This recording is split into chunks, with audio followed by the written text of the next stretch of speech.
Hi there, you're listening to Arcsoncompod, the Archie comic podcast. I'm your host Nathan, and together we'll be experiencing the highs, the lows and the downright weirds of the Archie Sonic the Comic series. This week it's on to issue 10, and as usual we'll start off by taking a look at the cover. We get a look at what I get the feeling is meant to be Green Hill. In the background we can see a classic loop, along with a one-up monitor on top of it, and the path from the loop leads down into the foreground of the comic. Here we see Sonic, who appears to have come to a rather abrupt stop. He's standing shivering with bits of ice on his arms and face, while Crabmeat is holding a picture frame in front of him. The cause of this becomes suddenly much more clear as we see that Robotnik is standing beside Sonic with a frost ray aimed at him.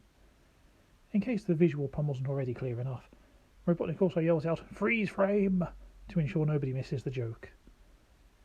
Below the price, in a little box, we also have Rota yelling, "Chill, Sonic!"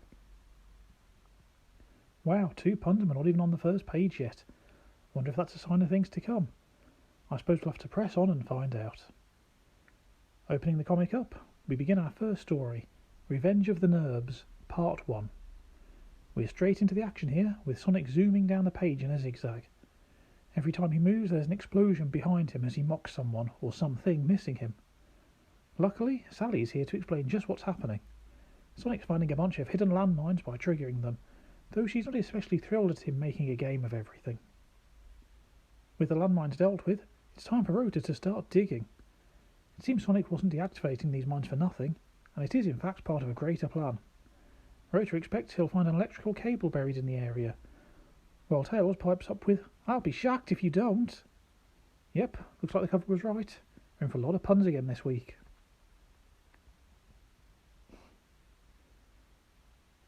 Meanwhile, Atoine is looking off nervously, urging Rota to hurry up, because they're right on the outskirts of Robotropolis. If Robotnik catches them, he'll be furious at them for stealing his electrical cables, or, as Atoine puts it, his electrical cables, because we can't go for getting his over-the-top accent, I suppose. I don't know if it's meant to be a mean-spirited joke or anything, but personally I quite enjoy the accent. I think it really helps him to stand out as a character. The image here shows us Robotropolis in the background, a huge shadowy factory spewing out pollution, and a sign saying, "Welcome to Robotropolis," with a "not" in brackets, in case we dared to forget how antisocial Robotnik can be. Tails also takes the chance to make another silly joke here, talking about Robotnik sending an army of badniks along with his electric bill. Starting to think Tails is only here to joke around, but as long as he's having fun.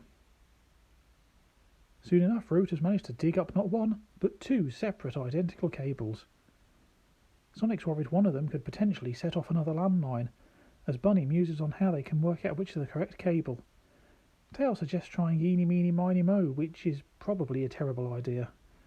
Oh Tails, hope you'll grow into being smart soon. Rota decides all he can do is take a chance and has everyone step back as he chooses a cable. He pulls it up and breaks it in half, and oddly, nothing seems to happen. Not immediately, at least. Then suddenly, a huge electrified force field appears, trapping Rota and the rest of the freedom fighters inside. Looks like he may have made the wrong choice. Sonic reaches out for the force field, getting a light zap as he realises that even a sonic spin isn't about to cut through it. Bunny comes to the realisation that they're trapped and looks genuinely worried, as does Tails, who announces that someone's coming, though he still jokes about them not looking like the Robotropolis Good Neighbour Society. I know it's a joke really, but I do wonder if such a thing exists, or at least did before Robotnik's takeover. Not that I'm entirely sure their Good Neighbour Society does, mind you. It seems they're trapped with no way out, when suddenly a weird creature pops out of the ground, scaring the heck out of poor Tails. The creature's green with a big nose, glasses, a red hat, buck teeth, a white shirt and a blue tie. Tails asks who or what it is, and it answers, though it doesn't seem thrilled to be doing that, as it says, "I'm a nerb, not that it's any of your business." Wow, nice to meet you too, buddy. Sally takes the lead as she realises the hole that the nerb popped out of could be their way out, and ushers the freedom fighters to hurry on down it to make their escape. The nerb tries to stop them, because he's already made it blatantly clear he has no interest in being friendly or helpful in any way. It seems they need permission from the Nerb King to use the hole, because it's nerb property. But the king doesn't talk to strangers, especially strangers he doesn't know. Clearly the freedom fighters aren't taking no for an answer though, because in the next panel they're already underground and pushing forward. Sally is marching the nerb onwards, yelling that it's a matter of survival, whilst mistakenly calling him a nerd instead, and the nerb continues to bicker with them as they move on. He's not interested in their little problems, he tells them, while Bunny tells the nerb that he's their little problem. It's funny here, both Sally and Bunny look irritated as they flank the nerb, but everyone else looks much more concerned with escaping. Even Sonic looks nervous as he runs behind the others, and Atoine and Tails seem to be moving as quick as they can to the front of the line. I guess the girls are too annoyed at the nerb to be worried about being caught right now. Soon enough, the freedom fighters find themselves in the underground city of the nerbs and talking to the king. The nerb they met earlier is apologising to the king for the stranger that followed him, referring to the king as your lowness, which I'm guessing is just because they're underground rather than a snarky insult. Sonic's trying to explain their situation, that they just want to get back to the forest, while Sally outright asks why they're all so rude. Tails decides to take it a step further too and asks why their clothes are so funny. You're walking around in nothing but a pair of sneakers, Tails. I don't think you're in a position to be criticising anybody's dress sense. We find the nerbs have been living underground on Mobius for centuries, away from the conflict above ground. They're rude because mixing with outsiders causes nothing but trouble, and also athlete's foot apparently. We don't get an explanation on that one, and I get the feeling we probably don't want it either. It seems the nerb they met earlier only came above ground to investigate because reckless underground building has threatened the air vents and water pipes in the nerbs' home. Sonic tries to explain that the perpetrator is Robotnik, of course, and yet again Tails chimes in with a little quip. He'll do anything to get cheap real estate. Tails really is here just to make jokes in the early issues, isn't he? Not that it's a bad thing, I suppose. I think it helps keep you interested if you're not too enamoured with the main conflict in the story. Realising that they have a common enemy, Sonic proposes an alliance with the nerbs. By joining forces, he thinks they might even find a way to stop Robotnik once and for all. Based on everything we've seen of the nerbs so far, the answer shouldn't come as too much of a surprise. The king refuses the idea of mixing with outsiders and orders them to be shown the way back to the surface.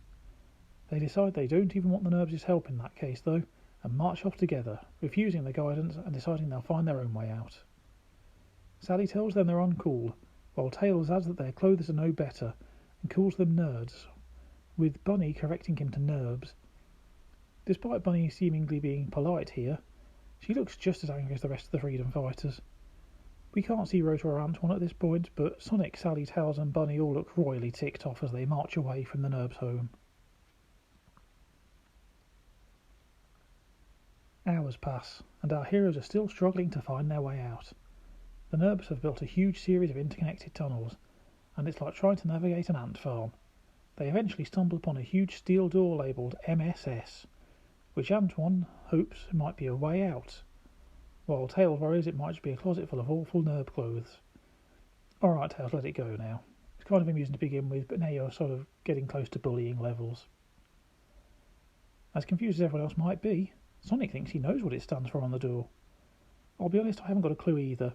Have you already worked it out though? Good for you. Sonic leaps at the door to open it with a sonic spin, and once it's open, a horrible smell immediately floods out. There's some pretty good facial reactions to the odour here if you're reading along, and Tails thinks he's worked out what the letter stood for: mouldy spaghetti sauce. That's wrong, of course, and I'm not entirely convinced mouldy sauces have that much power behind its smell. I could be wrong, though I'll admit I'm not completely experienced with mouldy sauces. Sonic finally gives us the real meaning behind the letters: Mobius sewer system.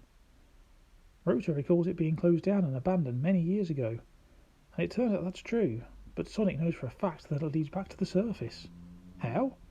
Well, apparently he used to play down here when he was a kid. There's a lot to be said on that, but I think it's best summed up by Bunny's sarcastic response here. You must have been fun to be around at bath time, sugar. Their conversation is interrupted by some clanking from the end of the tunnel, followed by a distant cry for help. Without a second thought, Sonic rushes off to seek out the source of the distress, leaving behind the freedom fighters for the moment as we finish part 1 of the story. If you've been listening to all the episodes so far, or even been reading the comics up until now, I'm sure you already know what's about to happen. That's right, our tense cliffhanger is going to be resolved immediately, as we go straight on to part 2 on the story of the next page. We start part 2 of this story discovering just what it was making those awful clanking noises. Robotnik seems to be driving a huge dinosaur mech with spiked treads, a scoop on one arm and a drill on the other arm. It kind of reminds me of Truckosaurus from The Simpsons. Robotnik's having the time of his life, cackling about how much he loves his toy and how destructive it is. And Sonic states the obvious realization here. This giant excavator bot, piloted by Robotnik himself, is how all of Robotnik's underground digging has been taking place.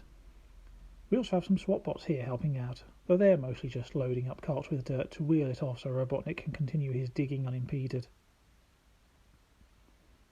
So we know about the clanking, but what about the cry for help? Well, we find out the source for that too.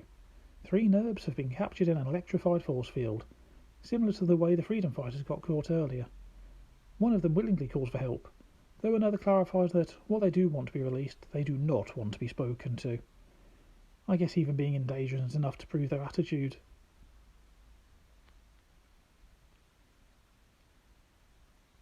Sonic, being distracted by the nerbs, nearly costs him everything, as a drill slams into the ground nearby and Sonic narrowly avoids it.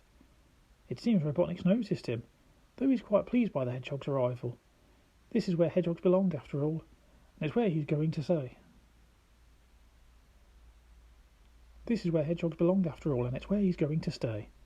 I don't know if that's supposed to be Robotnik threatening to kill and bury him, but it certainly sounds like it. Sonic isn't so easily intimidated though, and manages to get off a little quip of calling him Robaldneck, as he offers to make it easy and stand still for him. Not a weight-related insult, but a new insult all the same, for those of you who want to keep track of them. Of course, Sonic's offer to stay still and make it easy was a lie, all to fool Robotnik into helping him. Sonic moves at the last moment, and Robotnik's fooled into attacking the electrical force field, keeping the nerbs contained. Robotnik's drill is broken and the nerbs are free, so all they need to do now is escape. If only they weren't so wildly unpleasant and uncooperative. Upon realising Sonic is an outsider, they decide they don't like him and refuse to follow him to safety. Sonic doesn't have time to waste on their poor attitude though, and loads the 3 of them into a cart. They're coming with him whether they like it or not. Robotnik lashes out with his machine's giant scooping claw, narrowly missing, as Sonic pushes the nerb-loaded cart into the sewers where he came from so they can make their escape.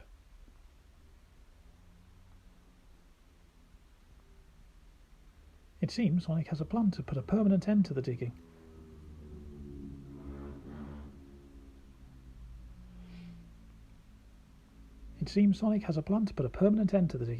And as he races off to safety while pushing along the nerbs, one of them looks ready to hurl as he leans out the cart. It's nothing too serious though. He assures us that he's just getting wheelbarrow sick. As Sonic meets up with his friends again, they're all wondering what's happening. Except Tails, who seems more interested in the cart as he asks, "After you give those nerds a ride, can I have one?" Ugh. "After you give those nerds a ride, can I have one?" I get the feeling he isn't feeling quite the same sense of danger as everyone else here. There's even an editor's note here to clarify that Tails wants a ride, not a nerd, or a nerb, because who would want one of them? Sonic corrects Tails and calls them nerbs again, and instructs his team to take the nerbs home and seal up the door tight. With no time to explain his plan, Sonic races off again the way he came, no longer having to push along the cart filled with nerbs. Still remembering his way around the old sewer, he rushes through, taking a left, then a right, and then another left, and another right again, before coming to a halt in front of something we can't just see yet, but he describes as awesome. It turns out he's found a huge heavy door with a warning beside it. It's not to be opened without permission from the Mobius Sewer Authority, and also life insurance. I'm not sure that's been too well designed by the sound of things. According to Sonic, this door leads straight to Mobius River, but he'll be able to break through it with his mightiest buzzsaw spin.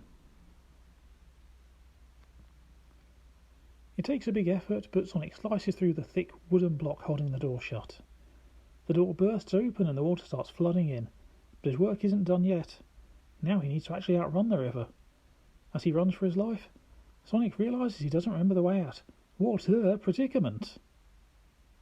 Guess he's not feeling too worried if he can still squeeze out a pun there. Also, to briefly interrupt the high stakes here, we do get a fun little cameo in the background. 4 distinctly ninja-like turtles, perhaps of the teenager mutant variety, are talking about realising they're in the wrong sewer, and possibly even in the wrong comic book. As the water bears down on Sonic, he realises he's not going to be able to outrun it, and even a Sonic spin wouldn't be enough to save him. With no other options left, he decides to risk it all on a super Sonic spin.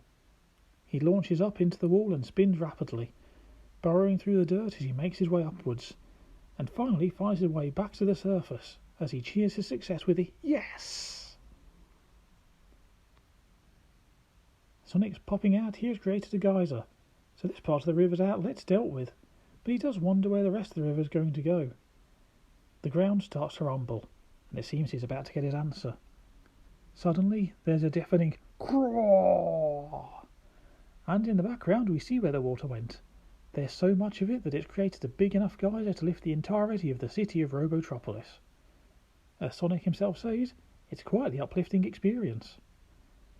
Another rumble signifies yet another geyser about to erupt, and Sonic leaps away to safety, just in time to see Robotnik being blasted above ground on a geyser while riding on the detached head of his excavator bot. He calls for help because he's already had his bath for this year, but Sonic's understandably not interested in assisting him. It seems, all in all, Sonic's plan was a resounding success.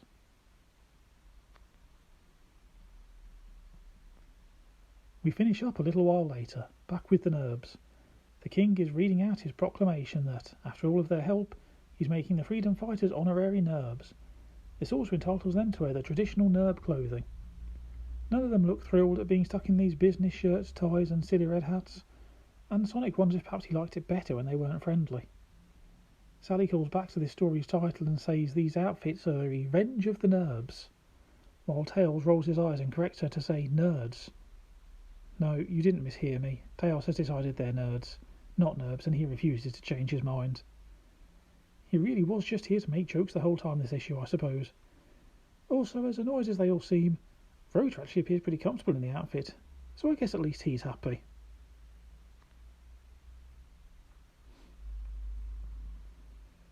With that, we wrap up the first story of this issue.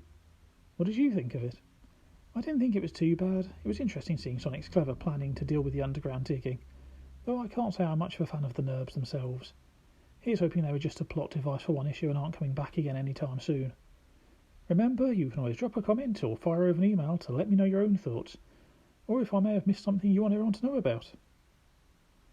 On the next page, we're straight into another new story. This one is Atoine with the Wind, so I guess we'll be getting an Atoine story. I think this might be the first time it's happened. The freedom fighters are all flying together in a hot air balloon, Sonic pointing out a potential spot for the annual Freedom Fighters picnic, while Bunny is more concerned with asking Atoine just how sure he is that the balloon's safe. It turns out that Atoine is the right person to ask too, because as he puts it, he was once the balloon head, the head of balloons for the king of Mobius. Sonic thinks he got it right the first time, as he's a total balloon head with all of his hot air, but let's ignore that insult for a moment and focus on what we've just found out. It's only mentioned in passing, but I think that might be the first time we've heard anything about the king, presumably Sally's father. It's only a little hint of the deeper, more detailed plot, but it's still creeping out issue by issue. Atoine's sure that the hot air balloons can in fact be a huge help to their fight against Robotnik and his badniks. Yet, as he talks about his great idea, we find out they're not as lone as they think they are. A nearby buzz bomber is looming ominously in the foreground. Oh dear, that's probably the last badnik you want to be dealing with when you're flying a hot air balloon. Our heroes haven't noticed the badniks, still too busy looking for a picnic spot, and we see the badniks plotting how to deal with the freedom fighter punks, and suggest they puncture their balloon. As they approach, we see Sonic at least is suspicious about the approaching buzzing sound. Atoine assures him it's nothing but the sound of the breeze as they float through the air. And after that, a zwoosh pops the balloon, and Atoine corrects himself, because that is now the sound of the wind as they plummet to Earth. There's a single panel with nothing but a huge crash sound effect, and for a moment it seems like it could all be over for our heroes, but we discover they were lucky enough to land in a tree rather than hitting the ground. The buzz bomber mocks them about having decided to branch out, and while everyone else is recovering from the crash, Atoine is angrily waving his fist at the buzz bomber while yelling, "We will get you for this!" I guess damaging the balloon makes him angry enough that he forgets about his usual cowardly demeanour.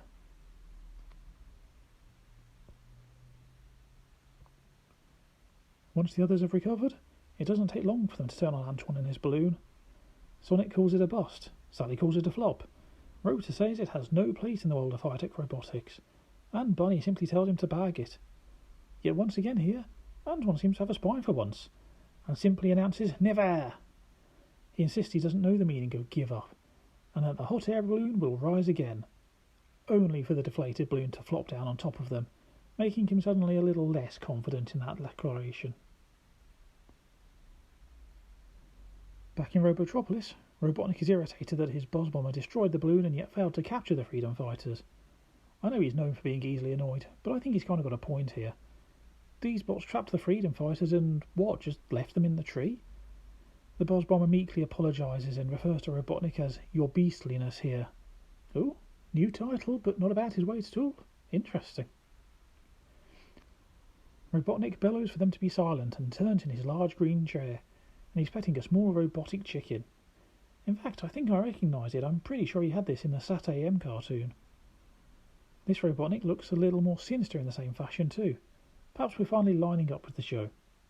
Robotnik wants to know what exactly the freedom fighters were up to, and one of the buzz bombers explains that they were up to about 1.5 miles, oh nasty one.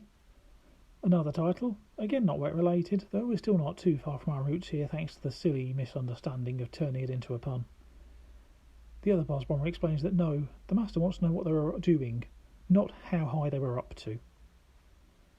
Here Snively comes in though, and he seems to have an answer of his own. He has a system he calls the Freedom Fighter Fact Finder, which clearly works well, as he knows they were looking for a location to hold their annual picnic. We get a date here too, which is listed as 6431. I don't know if perhaps that's the year and we're way in the future, or if Mobius just operates on a different date system to us. They also have a time listed of 09.93, so again really weird compared to our time system. Alas, at least for now, I fear the times and dates of Mobius may remain indecipherable to us. Robotnik is thrilled to have the information he wanted, as it even includes the location and the type of event, and he intends to invite himself along. He also plans to provide the antics. That's his emphasis, not mine, so I presume we have some ant badniks on the horizon, though I guess we'll have to wait and see.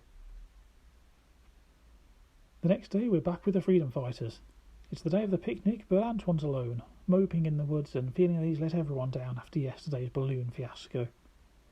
Tails at least seems concerned about him though, and comes to ask Atoine to join the rest of them at the picnic, and even does his best to cheer him up. After all, Atoine may have let them down, but at least he'd let them down into a nice tree.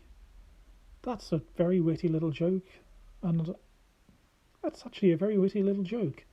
I think I'd have at least cracked a smile in Atoine's position, but he doesn't, so I guess he's just feeling a bit too down right now. Atoine is desperate to find some way to prove that the balloon, and by extension he, is not entirely useless.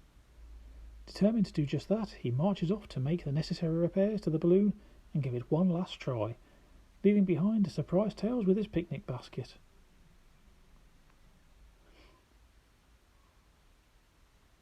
We jump forward in time a little again, with the rest of the freedom fighters enjoying their picnic without Atoine. Sally asks for more mashed potatoes, and Sonic says he only has the instant kind. Bunny assumes he means that they just means to add water, but no, what he means is that it takes him only an instant to get them. He zips away to grab the mashed potatoes and bring them back, but upon returning a buzz bomber appears and zaps him, or rather zaps the potatoes, knocking the whole bowl onto Sonic's head with a splat.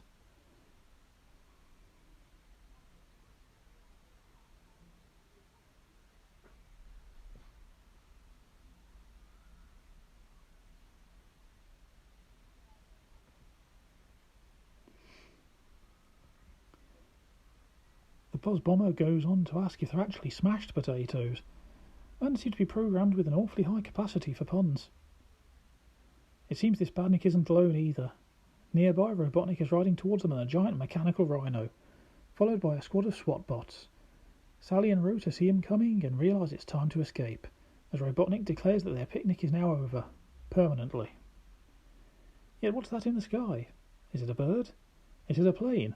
No, it's Atoine, back with his hot air balloon again and here to save the day. A couple of Boz bombers spot him and instantly decide it's balloon popping time again, and ask whether he's ever learned his lesson, or if he's more of a down-to-earth kind of guy. Given how much of the Boz bombers' memory is clearly taken up with puns and wordplay at this point, I suppose it's no surprise they didn't think to actually capture the freedom fighters before. Atoine had come prepared for them this time, though. He grabs a bucket from inside the balloon basket and tosses a bunch of mud over the Boz bombers, weighing down their wings and causing them both to crash down to the ground and fall to pieces. That's too bad, Nick's down already. Where's this Atoine been up until now? I'm starting to think they just need Robotnik to insult his balloon and Atoine will end the war on him his own. Next up, Atoine tells us he's emptied the sand from the balloon sandbags and filled them with explosives. He tosses them down at the SWAT bots with a kablam, and that's enough to terrify the SWAT bots into turning tail and running the other way. Robotnik tries to command his clanking collection of cowards to return, but it's no use, and the next thing we know, Atoine is flying low in his balloon and seizing Robotnik by his cape to lift him into the air. Atoine flies up a little, somehow holding up Robotnik's incredible heft. As Robotnik demands, he unhand him. Atoine gladly obliges, dropping Robotnik into the lake with a big splash as the freedom fighters cheer for Atoine and his balloon. We finish up with the freedom fighters flying back home in the balloon. Tails is panicking because the burner's not working, but Sonic assures him it'll be fine, because as long as Atoine keeps talking and bragging about his victory, they're never going to run out of hot air. With that, we come to the end of issue 10. I'll admit I wasn't a huge fan of the nerbs. They seemed a bit out of place and random and not necessary, but at least it did give Sonic a chance to show that he can be smart as well as fast, given his clever plan with flooding the sewers. The second story, though, I enjoyed a lot. It was cool seeing Atoine take centre stage and get to do something cool. It just goes to show what you can do when you have a little bit of confidence. How did you all enjoy this issue? If you've got anything to add, any comments, or perhaps something cool I missed, don't hesitate to drop a comment or send an email and let me know. You can send any emails over to me at arcsoncompod@gmail.com. That's arcsoncompod@gmail.com. Next episode we'll be moving on to issue 11. If you're reading along, there's your homework for next time. Thanks again for listening along as we go back through these old comics together. And until next time, take care of yourselves and have a great week. Goodbye.